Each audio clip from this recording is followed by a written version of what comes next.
This is the Argument Ninja Podcast, episode 27.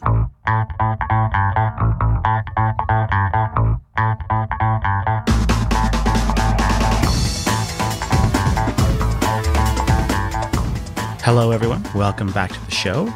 I'm your host, Kevin Delaplante. Over the past month, almost every email conversation I've had with someone about my projects and plans has ended with me saying, I'm going to talk about this on the next podcast. So in this episode, I'm going to answer the most common questions I get about the status of my finances, what my plans are to improve my situation in 2018, what video courses I'm working on for Udemy, and where we are with the development of the Argument Ninja Academy. If you're interested in entrepreneurship and making a living online, doing what you love, I think you'll find this episode interesting.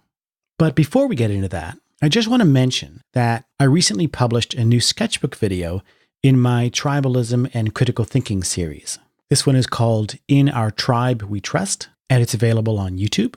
It's on the topic of what psychological and social forces shape our attitudes towards social policy issues like gun control and climate change, and what sources we treat as reliable authorities on these subjects. But it's actually a deep dive into two new cognitive biases that I haven't talked about on the show before that play a big role in our perception of risk.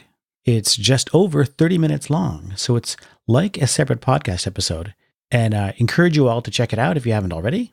I've got a link to it in the show notes for this episode and in the podcast episode description, so you should also see the link in your podcast app when you look at the description for this episode. Okay, housekeeping aside, let's move on to our first question for this episode. This is from Charles. I remember last year you talked on Facebook about your horrible tax situation. I hope that's worked out for you, but I was curious how you ended up handling it. So this is from a conversation with someone who I've talked with in the past about business issues. So this question isn't quite so forward as it might look, but I'm always happy to share. If you want the gory details about this, it's included in my 2017 Year in Review blog post, which I'll link to in the show notes. Here's the background for this story. When I left my academic job in 2015, I had a nest egg to live on in the form of a retirement pension plan from my 16 years at Iowa State University. That was my runway for building up income from my business to eventually replace my full salary. When I moved my family back to Canada, I had a lot of initial expenses, including rent on a home, tuition for my son, importing a car into Canada, just a lot of upfront expenses, plus living expenses for a year, basically. In the calendar year 2016, my business income only totaled to about $25,000. So all the rest had to come out of this nest egg. Now, I had U.S. taxes withheld at the source when I withdrew money from this pension fund. Those taxes averaged to about 28%. So if I was to withdraw $100,000, I would only get $72,000 deposited into my bank account. But when that money moved across the border into Canada, it inflated due to the exchange rate, and it ended up being close to $100,000 in Canadian dollars. So when I file Canadian taxes, that's treated as income. Now, they count the fact that you paid U.S. taxes on it already, but in Canada, the tax rate at this income level is higher than the U.S. tax rate. In my case, for 2016, the tax rate was close to 40%. So they're basically treating me like a rich person earning $150,000 a year. But at that tax rate, there's a whole chunk of unpaid taxes left over.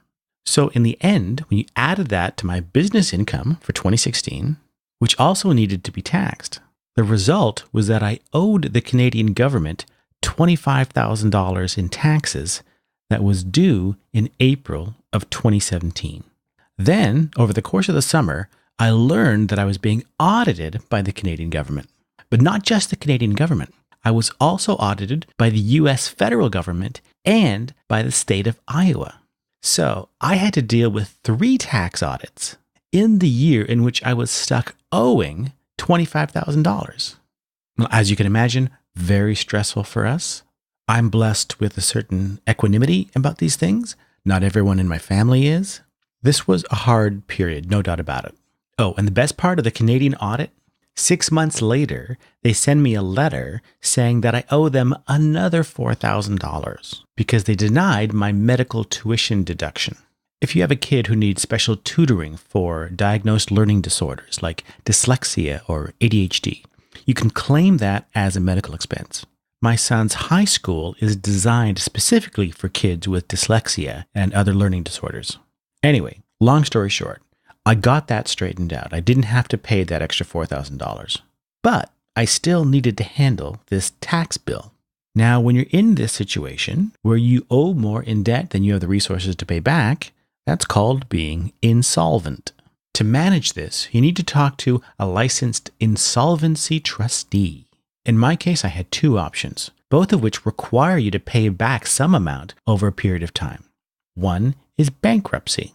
The other, in Canadian law, is somewhat less drastic, and it's called a consumer proposal. Through your insolvency trustee, you work out some monthly amount that you can afford to pay over, say, 5 years. They negotiate on your behalf with your creditors, in this case, the Canadian federal government, and you cut a deal. So this is what we did. It didn't get resolved until October of 2017, but since then, I've been paying $300 a month on this tax bill. And the issue is resolved as long as I don't default on these payments or on my future taxes. However, like bankruptcy, it does destroy your credit rating, in my case for up to 7 years. I couldn't get a mortgage on a house now if I wanted to. I can't even get a credit card with anything other than a $500 limit. So that's the answer to that question. I consolidated my tax debt under a consumer proposal. Now, the good news going forward is that all that nest egg money is gone. So I can't get into that kind of trouble again. I'm just left with my actual business income to pay taxes on. And in 2017, I'm happy to report that I made about $60,000 in business income. Now for me and our living expenses, that's still shy of breaking even, but it's a lot better than $25,000. Now, of course, we just went through tax season, and I owe about $4,400 in taxes on my 2017 income. But I'm basically breaking even on taxes for 2017 because now that my income is low enough, we get a monthly child tax credit payment from the Canadian government. And I get a $1,000 tax credit from the US government for having a child under 18 who is a US citizen. And these tax credits altogether will basically balance out the taxes I owe for 2017. But my recurring tax bill, all total, is about $600 a month. Once I start making enough money, I'll pay quarterly taxes in advance like real businesses do. But for now, this is how I'm managing things. Okay, here's the second question. In your blog post, you mentioned that in 2017, you needed to consolidate your web presence. I'm wondering how exactly you plan to do that and what you hope to gain from this. Yes, one of the things I became aware of during my review was how fragmented my web presence is and how fragmented my audience is. I've got a separate site for tutorials, a separate site for the podcast, and a few other sites where I host content. And I'm drawing income from a variety of different sources with different audiences. So I don't have a single central hub where people can go to learn what I'm doing and benefit from what I'm offering. And that's just terrible for business. So what I want to do in 2018 is make kevindelaplante.com my central hub. But right now, I'm still spread all over. And just a review, for the sake of those who don't know. First, I've got the Critical Thinker Academy at criticalthinkeracademy.com. This is where I host the video tutorial courses that I started creating over 10 years ago while I was a working academic. The hosting platform is Teachable. It's designed to make it easy for instructors to build and sell access to online courses. It's not easily customized and not properly set up to manage other aspects of an online business like a blog. A certain percentage of the registered users at the Critical Thinker Academy are monthly recurring supporters. I don't know how many of these are registered only to access the video content or how many are supporting my work more generally. I do have access to the email addresses of everyone who is registered with the site, which is about 6,000 people. These aren't all paying customers. Most of these are registered for free courses that I offer on the site. but they contribute to my master email list, which at the moment is hosted by ConvertKit. So when I send out a broadcast email from ConvertKit, it goes to all these people. So in 2017, this site generated about $12,000 for me. All right, moving on. Most of you know that I've got the Argument Ninja site at argumentninja.com, which is a WordPress site. In 2016 and 2017, this is where I was directing people who were interested in subscribing to the Argument Ninja podcast and learning about the Argument Ninja Academy project. Neither this site nor the Argument Ninja podcast generate any revenue from me directly. But I know that a certain number of people sign up on Patreon through their exposure to the podcast. Speaking of Patreon, on that platform, I currently have about 215 patrons, and it's generating about $1,250 a month for me. That number has gone up slowly, but not very much, frankly. I don't have a ton of people rushing to support me on Patreon, even though the most appreciative feedback I get is from the podcast and the videos that I put up for free on YouTube. And even though subscribing with Patreon gets you access to all of the video tutorial content at the Critical Thinker Academy. Anyway, in 2017, I earned about $16,000 from Patreon supporters. So that is a decent chunk of my income. And then, moving on, I have Udemy. I have 3 courses on Udemy, which is a marketplace for video-based training courses. I have a large video course there called Critical Thinker Academy, Learn to Think Like a Philosopher. And this course has about 12 hours worth of course content that I'm also hosting on the actual Critical Thinker Academy site.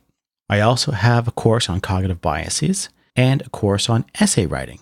But the big course is the one that's featured on the Udemy search page, and it's the one promoted in their email promotions, so it gets the bulk of the course signups.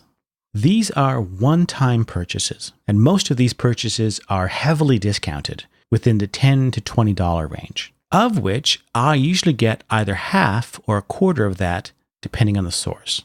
Now, these are really low unit numbers, but because of the volume of traffic through Udemy, and because I've been lucky to have my course consistently featured on Udemy as a best-selling course in the humanities section, Udemy was actually the largest source of revenue for me last year. In 2017, I made $20,000 from Udemy. That's more than Patreon, and almost twice as much as what the Critical Thinker Academy site generated for me. The other important thing about Udemy is that apart from answering a few questions each week from students, I personally do nothing to promote it or maintain it. I'm basically relying on Udemy's own organic search and marketing efforts. This is as close to truly passive income as I have. Anyway, just to complete the picture, the rest of my income in 2017 came in smaller chunks. I made $2,000 from YouTube ads on my videos. I made just over $5,000 from paid speaking gigs.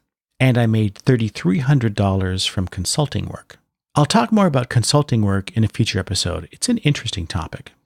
Now, at the end of my 2017 review, I talked about the need to consolidate my web presence and my various audiences. Like I said, I want to make kevindelaplante.com my central hub. That will require a significant makeover, but for now, I'm starting the process by using this as the primary URL in my communications with respect to the podcast and the videos that I'm posting. This consolidation process will unfold in stages. First, I want to absorb the argumentninja.com site into kevindelaplante.com and have the Argument Ninja podcast be a part of that site. I'll keep the name. The whole Argument Ninja concept is still central to my approach to critical thinking, but the podcast will be a branch off of my main site. And by the way, the Argument Ninja Academy, which I'll talk about more shortly, will be a separate thing. That has to have its own dedicated site. Now, one of the things I'm really looking forward to on the new kevindelaplante.com site is that I'll have a proper article section where I can write about all the various topics that I'm working on. Critical thinking and persuasion, the subjects I talk about on the podcast, commentary on current affairs, but also topics related to instructional design for performance mastery, which is a big part of the Argument Ninja Academy project, and have all of these under one roof. So when people come and visit the site, They can see how these topics fit together in the bigger picture of what I'm trying to accomplish. Right now, I don't have a place to do this. Now, what about the Critical Thinker Academy site? What should I do with this? On the one hand, it's a valuable resource all on its own. I stand by the content that is up there, and I learned a great deal creating it, and it's generating some money for me, so I can't just turn it off. But the longer that I'm away from academia, the more I realize how much my whole approach to critical thinking education and online teaching has changed from the time when I was first creating those tutorials. My partner, John Lenker, helped me see a lot of this content with fresh eyes. We did an audit of all of my content. And one of the things he said right off was, it may be obvious to people with some prior academic training or interest what the value proposition is here from a critical thinking perspective, but it's not at all obvious to the vast majority of people who don't have that training or those interests. And that may be why you don't have as many signups on this site as you otherwise might. And he's absolutely right. Let me give you an example. One of the most important topics in critical thinking is reasoning about probability and uncertainty. And so I have these 3 courses. One is called What is Probability, which is an introduction to the philosophy of probability. Another is called The Logic of Probability, which is an introduction to the mathematical rules for reasoning with probabilities. And the third is called Probability Fallacies, which is about the various ways that human beings are bad at reasoning with probabilities. Now, these titles are perfectly suited for a university textbook on this subject. But if you're not already familiar with some of these ideas, neither the titles nor the course descriptions give you any idea why this subject is important and relevant to ordinary people. The fact is that I created these courses when I was working within an academic environment, teaching students with prior academic training out of textbooks written by academics for these kinds of environments. Now, I had a real skill. My skill was that I was very good at translating these complex subjects into a language that ordinary people could understand. But the step that was missing from my perspective now was explaining at the outset why these topics were important for ordinary people to understand, how they would make a difference to people's lives, what problems they would help people to address. That's the perspective that comes from leaving that academic cocoon and working with people in business and government and in their own personal lives. For example, here's a way into these probability topics that more readily connects with ordinary people. One of the most common beliefs that people have is that they've had experiences or know of people who've had experiences that seem extraordinary, that they just can't imagine happening by chance alone. Meeting a particular person at a particular time, surviving a near-miss air crash, having a child recover from a life-threatening illness, contemplating the complexity and wonder of life in the universe. Many of us interpret these experiences or these events as evidence that there are non-random forces at work operating behind the scenes. Many of us hold closely to these interpretations. They're a source of meaning and significance in our lives. But the critical spirit prods us to ask uncomfortable questions. How do we know when a series of events is a meaningful correlation and when it's just a meaningless coincidence?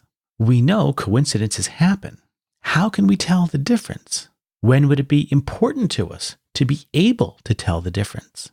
Now, when you introduce the question like this, you framed it in a way that ordinary people can relate to. And then you can build a course around the promise of giving people the tools and skills that can help them to think critically about these kinds of questions.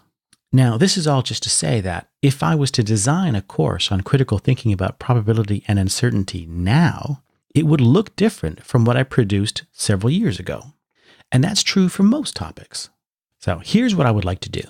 I would like to offer new courses on the kevindelaplante.com site that are designed with this new sensibility in mind of providing real value for a variety of different audiences. These new courses would make use of the massive content that I've already created in one form or another, from the tutorial courses, from the podcasts, from articles and blog posts, from presentations on talks that I've given, from previous teaching that I've done. but assembled and delivered in such a way that it serves these new goals better. In fact, I've got a course roadmap worked out for a new course that is organized around a version of the Argument Ninja skill set. On Facebook a while ago, I asked my audience how they would fill in the blank in this statement. I want to be an informed, logical thinker who can articulate my views clearly and persuasively like blank. Whose name would you put in to fill in that blank? I got a ton of responses from people who volunteered who they thought best fit this description. Usually some public intellectual they admired. I have a course roadmap that is designed to teach the skill set described in this statement. Specifically, it teaches how to build a good argument, how to be understood, how to win over your audience, and importantly, how to know what you're talking about. I'd like to assemble and deliver this course on the new kevindelaplante.com site. To do this, I'd like to add some unique course management features, which includes more interactive participation from me. And that's all part of the plan too, down the road. So to sum up, I want the new site to be a central hub where I can post articles and other resources, host the podcast, and offer some unique Argument Ninja training opportunities. I'm going to phase out the argumentninja.com site. I probably won't phase out the Critical Thinker Academy site, at least not for quite a while, and not until I've got a better option that covers the same subject matter. The new site is going to require some initial funding for the site development because I've got some customizations that I think are important, so I have to budget for design and development. For example, what I would like to do is use the Patreon API to connect Patreon support levels to access levels on the new kevindelaplante.com site, including the new course, and move all of my recurring support pledges over to Patreon to consolidate that part of the business there. So Patreon can handle the credit card processing and all the technical side of subscription management, which really reduces the management load on my side. Now, you might be wondering, what about the Argument Ninja Academy? Well, hold on to that question. I'll get to it. But first, I need to talk about something else. This leads into question number 3. This is from Jonathan, one of my Udemy students. Dear Kevin, I really love the videos you did on critical thinking about science and science literacy. You had a list of 5 topics that you would want to cover in a curriculum that taught real science literacy. I was wondering if you still had plans to finish this. I don't know if everyone listening to this knows this, but I'm a philosopher of science by training, and courses in the history and philosophy of science made up the bulk of my teaching duties as a university professor. So yes, I did have ambitious plans to teach a course sequence on science literacy. But I get questions and requests like this all the time, often from students on Udemy who would like it if I did a course on X, Y, or Z. Udemy has its problems, but I can't deny that the platform is slick, and I can't deny that it's been a consistent source of revenue for me. Now, I backed off from Udemy a couple of years ago when I started the podcast, and when I started thinking about developing the Argument Ninja Academy, an online critical thinking dojo. I was hoping that Patreon would put me over the top, but that hasn't happened. And that's partly because my time has been split between creating free public-facing content like this podcast and the YouTube videos, and working behind the scenes on the concept and design for this radical new skill-oriented training program. So I've been stuck in a financial bottleneck of sorts for a while. I was worried that if I went back to making courses for Udemy, I would have to put other projects on hold, because the way I made them, it's very time-consuming. But this 2017 year in review helped me to get a perspective on what I was doing. I know now that the only sane thing to do is to follow up on what's working and cut back on what's not. And what's working for me best right now is Udemy. The other week, I went to the Udemy site and looked at the academics category. That's where you have all the traditional academic courses like math and psychology. On the main category page, if you scroll down, there's a section called Most Popular Instructors in Academics. I don't know if everyone will see the same thing I'm seeing, but right now, there are 5 instructors running across a banner on the page. There's a photo, there's a name, the category in which they teach, the number of students registered in their courses, and the number of courses they have on Udemy. One of these jumps out at me, but I'll read from left to right. Krista King. She teaches math classes, 32,342 students, 8 courses on Udemy. Elmira Strange. Yes, I think that's her real name. Psychology, counseling, 11,173 students, 21 courses. Minerva Singh. Data analysis, 15,941 students, 16 courses. Lazy Programmer Inc. This is a collective. Deep learning, machine learning, AI, Python programming. 135,473 students, 20 courses. You see the pattern? Lots of courses. That's how these people are making money on Udemy. Last one. Kevin Delaplante. Critical thinking, philosophy. 31,415 students, 3 courses. And only one of them really counts because it accounts for almost all the enrollment and the revenue. So effectively, this is one course. But I have the best-selling course in the humanities category. It's got 900 reviews. So I'm looking at this page a couple of weeks ago, and I just got up and started walking around my studio, swearing to myself. I ignored all this for 3 years. As an entrepreneur, how stupid you have to be to leave this much money on the table. If I added just one new course that had some broad appeal, and I offered an introductory sign-up deal at $10 to my current list of students on Udemy, and if only 1 in 10 of them took that offer, that's 3,000 students paying $10 each. That's $30,000 for an opening launch of a course that would end up being promoted by Udemy and would continue to make money for me each month afterward. Maybe these estimates are high, you wouldn't know until you do it, but the point is that I've been asleep at the wheel while this obvious opportunity to fix my financial situation has been passing me by. And I could use this extra cash to fund the development of my new site. The fact is that I can create courses that no one else can create. And I'm sitting in the studio with the equipment to make them all within the reach of my arms right now, with far better quality and engagement than anything I've done in the past. So to answer Jonathan, yes, I am going back to Udemy. I'm going to make a killer course. In fact, I've started it already. Jonathan remembers my list of 5 units in my curriculum outline for a course on science literacy. The first was on the vocabulary of science, second on the logic of science, third on the methods of science, the fourth was on the landscape of science, and the fifth was on the ethics of science.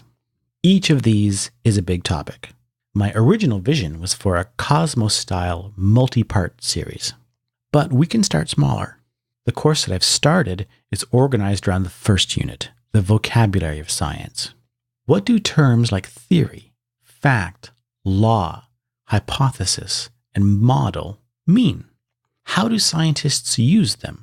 How do philosophers and historians of science use them? Are they used with more than one meaning? What sorts of debates in science turn on disagreements over the meanings of these terms? There are lots. It's not hard to find people saying, for example, evolution is a theory, not a fact. No, evolution is a fact, not a theory. No, you're both wrong. Evolution is both a fact and a theory. Getting clear on the semantics of the vocabulary of science is one of the best ways of teaching the philosophy and methodology of science, in my experience. It's a way into a whole host of fascinating topics. Now, I have 2 advantages with picking this topic. The first is that right now, as I'm producing this podcast, I've just begun teaching a 6-week course on the philosophy of science at Carleton University here in Ottawa. It's for the early summer session. We do 3 hours on Monday, 3 hours on Wednesday for 6 weeks. I got asked by the department a few weeks ago. The regular instructor couldn't do it. I said yes. It's a paycheck that I need, and it's always great to interact face-to-face with students. I've got 50 fantastic students all to myself, and I'm organizing the first half of the course around this theme of the vocabulary of science. So as I'm producing lecture materials and slides for the course, I'm also creating materials that I'll use to record the videos. And I'll record them as we work our way through the material. So by the time the classroom course is done, the video course will also be done. Now, here's the second advantage. I already taught this course and this set of topics 2.5 years ago when I first moved back to Ottawa. I taught it in the fall of 2015. And I was looking back over my notes and I realized I have a ton of material already prepared. So that'll certainly help with the preparation time. As summer moves on, I will share all the gory details of how this works out. Now we can get back to the question that I am probably asked the most often. What about the Argument Ninja Academy? What's the status of that? The important thing to remember is that the Argument Ninja Academy, as I've described it in various episodes of this podcast, is a big, ambitious project.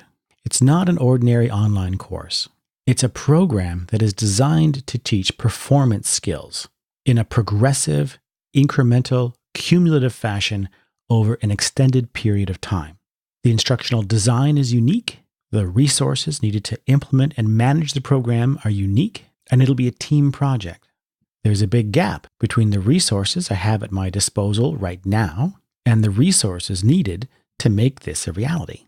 So I see this plan for the near future that I've been talking about on this episode of consolidating my web activities and developing a new course offering at the kevindelaplante.com site and shoring up my income with some new courses on Udemy as an intermediate stage that I need to go through that will develop my capacity to take the next step on the way to the Argument Ninja Academy.